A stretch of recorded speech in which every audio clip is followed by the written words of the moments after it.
¿Qué tal, Brownies y Pegasisters? En esta ocasión vamos a continuar con esas preguntas que My Little Pony Nueva Generación nos ha dejado y tratar de darles una posible respuesta o al menos recalcar su importancia. Por lo que sin más, comencemos. Para empezar tenemos una de esas dudas que se plantearon desde que se reveló la hipnosis, y es cómo es que el sol y la luna se movían si no había magia. Y es que el hecho de que estos se muevan a través de ella ha sido una de las reglas más fundamentales dentro del universo de My Little Pony, pues hasta en la película de 2017 la aplicaron. En un principio llegamos a creer que esto se explicaría porque la ausencia de magia se dio justo antes de que Sonic conociera a Izzy, o al menos nos revelarían que había otros ponis o criaturas que sí tenían magia, pero este no fue el caso. Y resultó que la magia desapareció hace años, lo que hace que sea bastante incoherente el que el sol y la luna se muevan si no hay nadie que pueda hacerlo. Aunque esto sí podría tener algunas explicaciones, pues hemos llegado a ver que existen métodos más modernos y prácticos para esta función,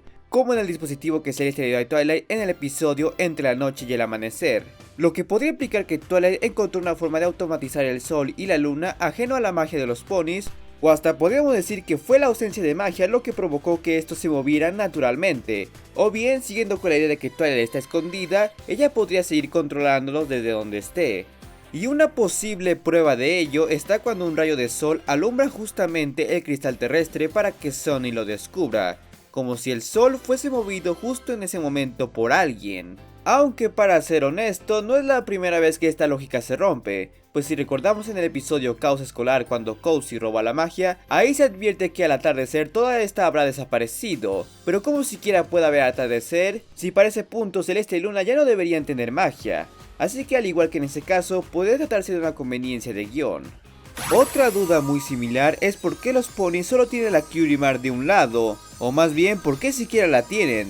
Al principio se creía que estos no tenían Cutie Mark porque estas no se alcanzaban a ver, cosa que tendría sentido, ya que si la magia desaparecía entonces también las Cutie Marks, pues eso era lo que pasaba cuando T-Rex absorbía la magia de los ponis. Esto debido a que las Cutie Marks son un símbolo mágico y estas no solo remarcan el talento especial, sino que lo refuerzan, como si de un potenciador se tratase, pues recordemos que cuando Starlight quitaba Cutie Marks los afectados perdían sus habilidades y parte de su personalidad. Pero más adelante se nos reveló que estos de hecho sí la tenían, pero extrañamente solo de un lado. Algo bastante extraño, pues sí hemos llegado a ver que estas por lo general están por los dos lados. Realmente no podemos encontrarles alguna explicación más allá de que pudo haber sido una decisión de diseño, pero la verdad ni eso suena tan convincente, pues dudo mucho que poner dos símbolos iguales en dos lados de un modelo 3D sea más difícil que hacerlo en un modelo 2D que es más complicado de controlar.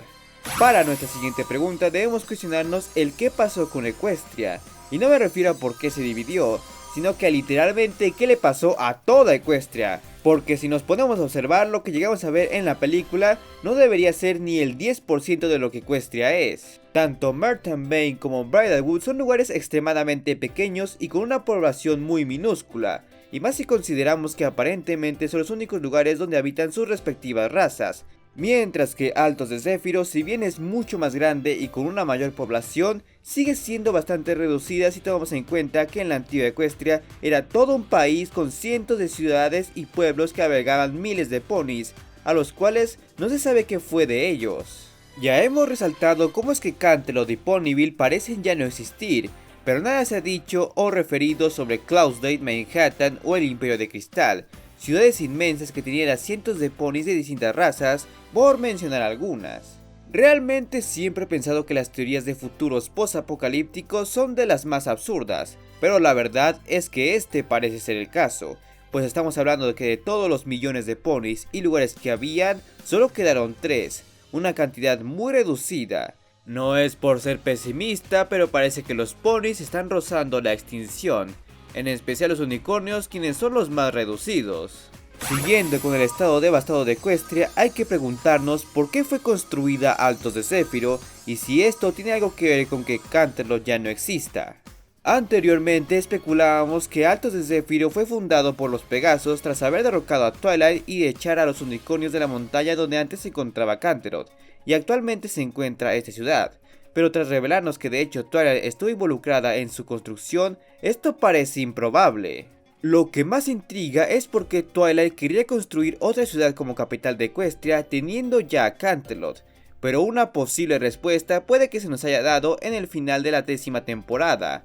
ya que en este vemos como Dano, usando sus poderes de control tierra, por poco logra derribar a toda la ciudad con sus habitantes dentro, y si no fuese por la intervención de los demás portadores de la armonía, probablemente esta se había destruido por completo. Estos acontecimientos muy seguramente hayan inspirado a Twilight a construir una nueva ciudad en una ubicación más segura y que además pudiera tener un estilo más moderno, aunque es incierto en qué momento comenzó su construcción, puesto que en The Last Problem, que transcurre varios años después, no vemos indicios de esta. Aunque bueno, tampoco es como que la construcción de toda una ciudad tome poco tiempo. Además, considerando que Altos de Zéfiro es la ciudad con más elementos modernos, no es difícil imaginar que Twilight aprovechó la ocasión para introducir avances tecnológicos. En cuanto a qué pudo haberle pasado a Canterlot, pues eso es algo que se complementa con la pregunta de los Wendigos, ya que si estos invadieron Equestria, los daños que pudieron haber causado tal vez hayan sido devastadores. Y siguiendo con lugares cuyo origen desconocemos, tenemos que preguntarnos el por qué se construyó Bridlewood, pues a diferencia de Alto de Zéfiro, que podríamos darnos una idea de por qué Twilight quiso construirlo, con Bridlewood no es así, pues es prácticamente un lugar que salió de la nada. Aunque al igual que Alto de Zéfiro, se pensaba que Bridlewood se había construido como un refugio para los unicornios sobrevivientes a la rebelión de los Pegasos, y que al haber perdido toda su magia los había vuelto tan inanimados. Sin embargo, no solo eso es imposible porque ahora sabemos que Twilight fue quien construyó Alto de Zéfiro, sino porque también sabemos que Bridlewood ya existía cuando las tres razas aún no se separaban. Esto hace que el lugar sea bastante intrigante, ya que no hay nada que justifique el por qué se construyó, pero sin duda lo más misterioso es porque ahí se encuentran tantos cristales, siendo que nunca antes habíamos oído de un bosque que los tuviera. La explicación a esto sin duda está llena de posibilidades, desde que el Imperio de Cristal tuvo algo que ver con esto, hasta que esos cristales son los restos del Árbol de la Armonía o el Castillo de Twilight. Pues recordemos que el bosque se encuentra relativamente cerca del Árbol de la Armonía y por ende de Ponyville, o al menos donde solían estar, por lo que hay una gran historia de fondo en ese lugar. Y hablando de los unicornios, nuestra siguiente pregunta es, ¿por qué las supersticiones que estos poseen? Y es que a pesar de que claramente es un factor comédico y de cierta forma un deus ex machina para poder escapar, sí nos deja la duda de por qué existe. Desde la liberación del tráiler ya tenemos en claro que a los unicornios serían los que peor les fue con respecto a la Nueva Equestria, pero jamás llegamos a imaginar que esto llegaría a tal punto que estos poseyeran un trauma tan grande que tengan que hacer una danza ritual para evitar lo que según ellos era la mala suerte. Y aunque sí nos podemos hacer una idea de por qué las palabras magia, pluma y ala están prohibidas, las posibles explicaciones tienen el potencial de ser interesantes y que valga la pena ser contadas para así darnos más pistas de cómo es que se generó la división. En cuanto a lo de la mayonesa, estoy seguro de que solamente es una anécdota graciosa, pero que aún así puede valer la pena ser conocida. Lo que sí no creo que sea una anécdota graciosa es qué pasó con el Árbol de la Armonía, ya que este, en el mejor de los casos, parece que ha perdido por completo su magia. Para quienes no lo sepan, la diseñadora de personajes de la cinta, Imalu, confirmó que el árbol gigante que vemos a la mitad de la película es el mismísimo Árbol de la Armonía en su estado de casa, el cual ahora parece un árbol común y corriente, carente de cristales y de la estructura de casa que poseía. Es fácil pensar que esto se debe por la ausencia de magia y cuando esta regresó es probable que el árbol recuperara su forma original. Pero no hace falta ser muy observador para darse cuenta de que esto no solo cambió al árbol, sino todo a su alrededor, pues el castillo de las dos hermanas, así como el bosque Everfree, están totalmente ausentes. Anteriormente habíamos especulado que la posible razón de esto era porque los caballeros de la armonía habían logrado su objetivo de destruir los árboles, pero una vez finalizada la temporada 10, esto fue descartado, al menos por ahora porque ellos escaparon. Pero eso no quiere decir que ellos no hayan dado una pista, ya que antes de escapar, Dano menciona que el tener todos los árboles activos tarde o temprano causaría conflicto entre todas las razas y criaturas, las cuales empezarán a luchar por el control, cosa que definitivamente es un gran indicio, no solo sobre lo que pudo haberle pasado al árbol, sino a toda Equestria y hasta los otros reinos.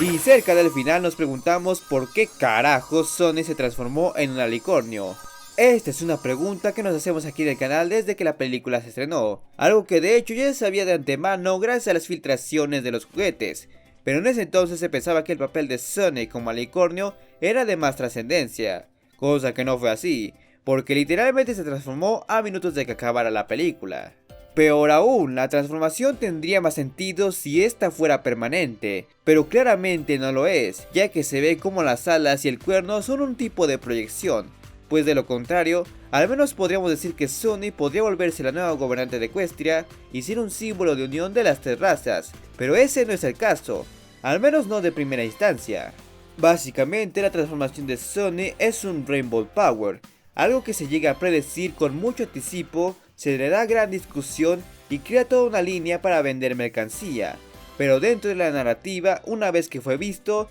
no importando qué tan breve sea, no se le vuelve a dar uso o mención. Entendemos que tu prioridad es vender juguetes, Hasbro, pero al menos esfuérzate más para que estos encajen en la trama. Y para finalizar tenemos la pregunta del millón que nos hemos estado haciendo desde el anuncio de esta generación y aún seguimos sin una respuesta concreta. Y es, ¿qué pasó con Equestria? ¿Por qué se dividió? Si la última vez que la vimos era toda una tierra pacífica y llena de diversidad y aceptación. Una pregunta a la que hasta le he dedicado un video planteando las que en ese entonces consideraba las mejores posibilidades. Sin embargo, eso no quiere decir que tanto la película como otros medios nos hayan dado pistas de cómo es que Equestria se transformó en lo que es ahora. Pues para empezar tenemos que repasar varias de las incógnitas que ya vimos y tratar de juntar los hilos. Primero tenemos el hecho de que actualmente solo parece haber 3 ciudades con una población muy reducida de cada raza. A eso le sumamos que lugares muy icónicos como Canterlot, Ponyville, el bosque Everfree y básicamente toda Equestria dejaron de existir. Luego está el hecho de que el árbol de la armonía actualmente es un árbol común y corriente y que el castillo de las dos hermanas ya no existe. Y en su lugar solo hay un campo de margaritas alrededor. Y recordemos que el hecho de que los Wendigos no estén presentes ahora no quiere decir que no hayan aparecido en algún momento. Ahora añadímosle la información más reciente de los cómics, que es el hecho de que Dano le advirtió a Twilight que si ésta dejaba que todas las tierras tengan sus elementos de la armonía, estos tarde o temprano empezarían a desear el control sobre los demás e iniciarían una guerra en la que todas las criaturas peleen por este, hasta que todo lo que lleguen a conocer desaparezca. Algo a lo que Twilight responde que estará preparada y tratará de evitar dicho conflicto siendo amistoso con toda criatura. Cosa que parece haber funcionado durante varios años, trayendo a Equestria y a los demás reinos paz y armonía. Eso no quiere decir que durante todo ese tiempo no se haya sembrado los primeros indicios de desconfianza, pues es bastante probable que en la recién estrenada saga de Generation, que transcurre durante ese periodo, veamos los primeros actos de conflicto y discusión entre los ponis. Así que sabiendo todo esto y con riesgo a equivocarnos, podemos entrar en ese terreno comúnmente conocido como la especulación responsable, para poder deducir lo más aproximadamente posible qué pudo haber pasado. Lo más que podemos suponer es que durante muchos años, quizás hasta siglos, la paz haya reinado entre las criaturas, lo que le dio a Twilight la oportunidad de expandir y modernizar Equestria, construyendo tanto Altos de Zephyro como Bridalwood. Pero más temprano que tarde, las advertencias de Dano sobre la inminente guerra que se dará entre todas las criaturas terminen dándose, cosa que no ocurriría de un día para el otro, sino que es algo que se estaría sembrando desde hace años, prácticamente desde antes de los eventos de The Last Problem. Algo que inevitablemente atraería a los Wendigos, quienes en este caso estarían mucho más agresivos, dado que en esta ocasión no solo habría discusiones o simples desacuerdos, sino que realmente las razas recurrirían a la violencia. Esto terminaría por ocasionar que las tormentas generadas por estos sean aún más devastadoras y podrían llevar a la destrucción de los lugares conocidos como los ya mencionados Canterlot, Manhattan o el Imperio de Cristal, entre otros. Y tristemente a la muerte de miles de ponis, así como de otras criaturas involucradas. Esto dejaría sin opción a Twilight, quien terminaría por deshabilitar su árbol, así como probablemente los árboles de las demás criaturas. Posiblemente por utilizar los elementos contra los demás portadores de los otros reinos. Pues recordemos que cuando Celestia desterró a su hermana con los elementos también se inutilizaron, aunque no el árbol de la armonía, aun cuando ésta se había vuelto malvada. Sin embargo, el daño ya estaría hecho y casi toda Equestria había sido destruida y la gran mayoría de los ponis se habían extinguido. siendo que los que más se llegaron a salvarse fueron los Pegasos, que se habían refugiado en Altos de Céfiro, bloqueando el acceso a las demás razas, algo que de hecho ya habían hecho en el final del fin, pero que alcanzaron a razonar a tiempo. Una vez que todo se calmara y las tres razas dejaran de discutir por estar separados, los Wendigos se irían, el clima se calmaría y Equestria volvería a un estado de tranquilidad por varios años o hasta siglos, pero con la división ya hecha. Sin embargo, los más viejos que hayan sobrevivido a todos estos acontecimientos les contarían todo lo ocurrido a las nuevas generaciones y les echarían la culpa a las otras razas por iniciar todo, creando así la mala imagen que con el pasar del tiempo se convertiría en prejuicios y hasta paranoias absurdas. Y bueno, repito que todo esto no es más que una mera especulación que incluso deja varios huecos sin llenar, pues aún habría que ver qué papel jugaría Chrysalix en todo esto, ahora que sabemos que escapó de su prisión de piedra, así como el cómo se crearon los cristales y por qué estos tenían la magia de las tres razas, y quién mueve el sol y la luna. Pero creo que solo es cuestión de tiempo para que lentamente tengamos las respuestas a todas estas preguntas, o al menos a la mayoría, para así poder darnos más y más pistas sobre este misterio que sin dudas puede llegar a ser la gran incógnita de toda la quinta generación. Y bueno, hasta aquí llegaron las preguntas que My Little Pony Nueva Generación nos ha dejado, y no quiero irme sin agradecerle a los miembros del canal y recordarles que esta función ya está disponible para que puedan recibir ciertos beneficios, pero también basta con que le den like, se suscriban, compartan y activen la campana para estar al pendiente de los próximos videos de My Little Pony que voy a estar sacando, por lo que nos veremos muy pronto.